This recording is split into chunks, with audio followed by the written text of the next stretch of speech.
Shea butter comes from Africa, West Africa specifically, from shea trees in Ghana, Burkina Faso, and Nigeria. And while it's easy to assume that machines make it, they don't. It's made by women, millions of them, picking the nuts, drying them, roasting, grinding, turning them into butter by hand. Shea butter is in everything: lipstick, body creams, baby balms, even some chocolate.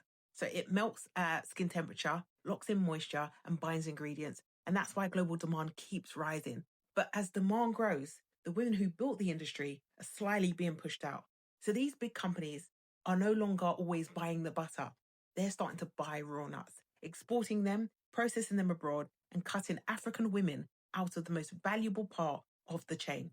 So Africa is estimated to produce approximately 60% of the world share, but estimates suggest it retains as little as 10% of the final value.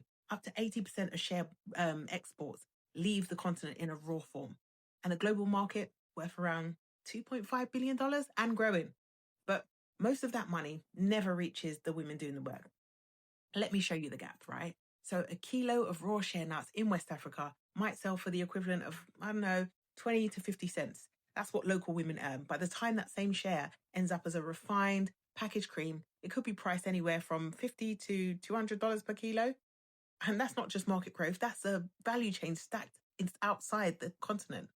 Some refined products are marked up 3 to 5 times even more when sold under luxury or organic labels. Meanwhile, up to 16 million women rely on this trade for income, and the crop itself, climate resilient. Shea trees grow without irrigation, fertilizer, or for the most part, heavy infrastructure. It's one of the most scalable, sustainable exports that we actually have.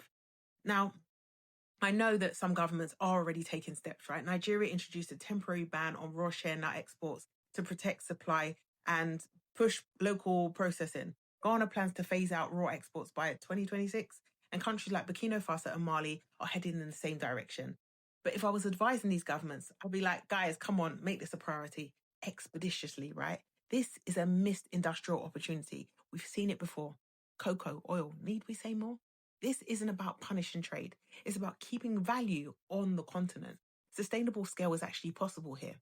We're already seeing it. In Burkina Faso, some cooperatives process over 100 tons a year with solar power and on-site labs. In Ghana, factory-grade butter is reaching global buyers. The potential is there, but without regional coordination, real investment, and long-term vision, will lose the industry before it scales. Remember, this butter belongs to Africa.